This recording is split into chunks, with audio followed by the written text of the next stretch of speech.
It's time now for our Focus report, which today takes us to the dark web, the part of the internet one can only access with a special browser.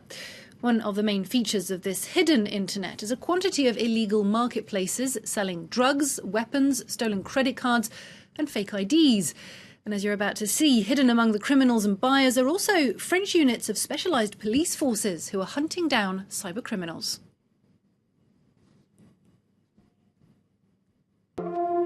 They're supermarkets for cybercrime. The internet is replacing underground car parks and shady cafes for the anonymous sale of stolen bank cards, drugs, and even weapons. It's known as the dark web, the hidden side of the internet.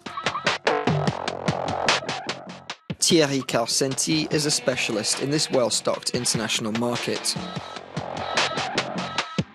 You can see here, for instance, 1 gram of cocaine. You more or less have all the products listed here. You can also find stimulants like amphetamines, for example. You also have psychedelic substances like LSD and magic mushrooms.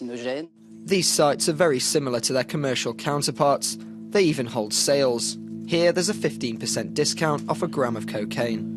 Absolutely. There are sales and discounts. You can compare prices, put sellers in competition like on a legal online marketplace. There is even a review system. Here, 424 customers were satisfied with this vendor and 2 were not. Drugs and weapons are not the only things for sale. The sites also list hundreds of thousands of bank cards on them too, hacked or stolen.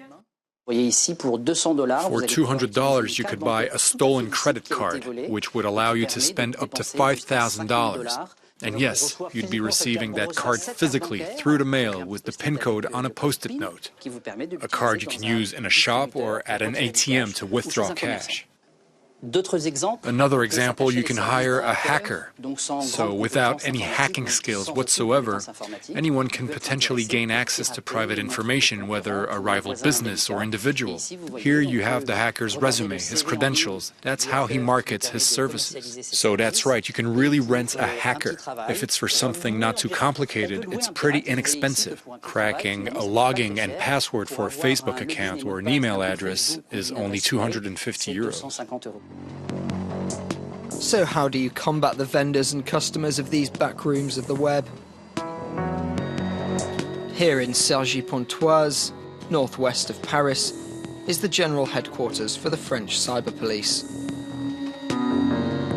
So how many servers have been affected? So we have 1 at a hospital and 1 at a local council.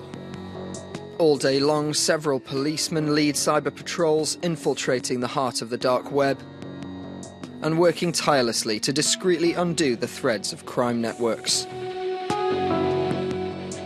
Recently, they dismantled a false document network.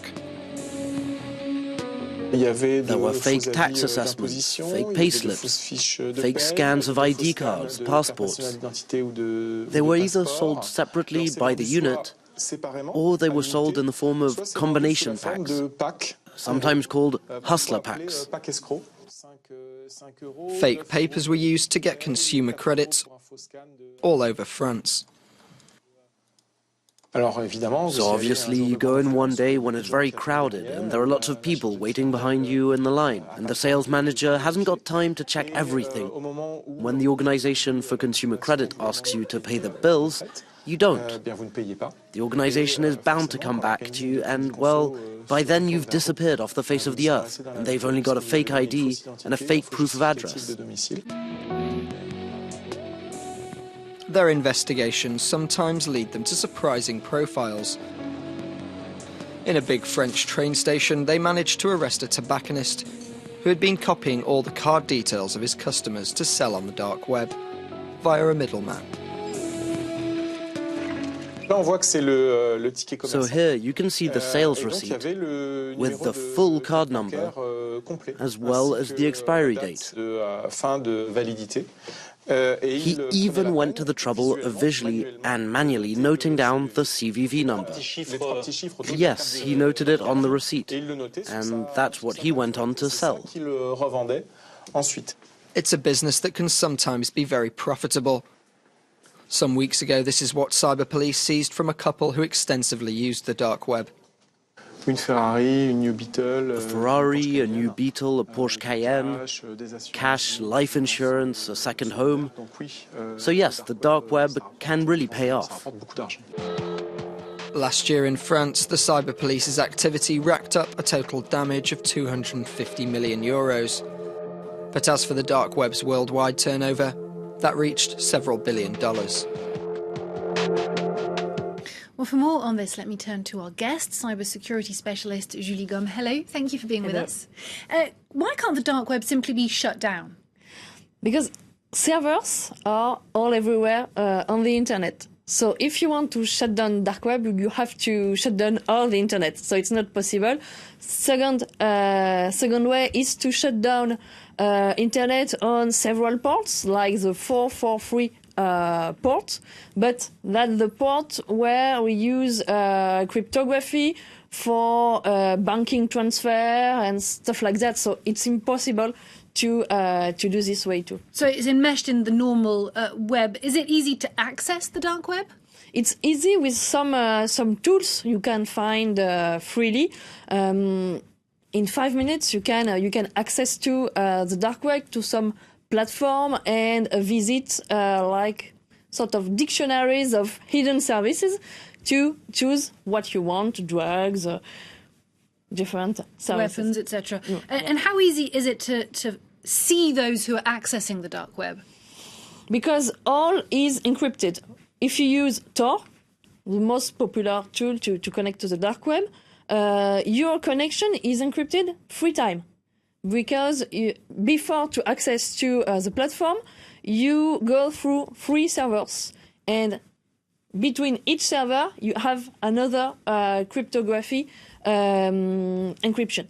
So that's really, really hard to find who is connected on this network. But you can't shut down that system of encryption? No, because if you shut down this system of encryption using the 443 port, you shut down all the cryptography for bank, for marketplace, regular online. Now, we were seeing there teams of cyber police looking for criminals online. Do they have access to all parts of the dark web, or is there a dark web within the dark web?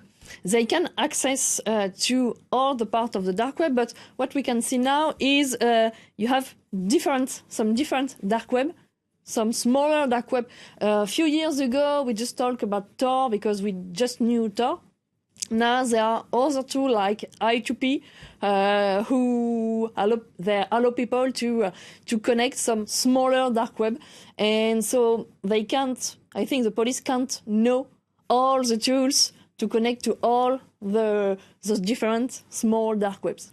And has the internet, the dark web, led to a peak in crime and criminal activity, or is it just displaced criminal activity? It's just copy what we can find in the real world. You can find pornography in the real world and in the dark web. You can find weapons in the real world and in the dark web. Julie Gomme, thank you very much for having spoken to us.